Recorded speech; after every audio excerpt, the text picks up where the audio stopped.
Now getting back to SaaS Mode, which I mentioned earlier when we were talking about the Agency Pro plan.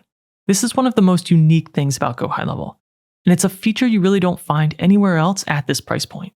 Simply put, SaaS Mode lets you take the entire GoHighLevel platform, you can put your own branding on it, and then resell it to your clients as if it were your own software.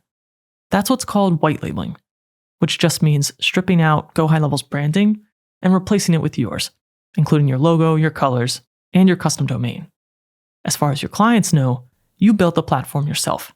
This is what most agencies eventually move to once they're managing multiple clients.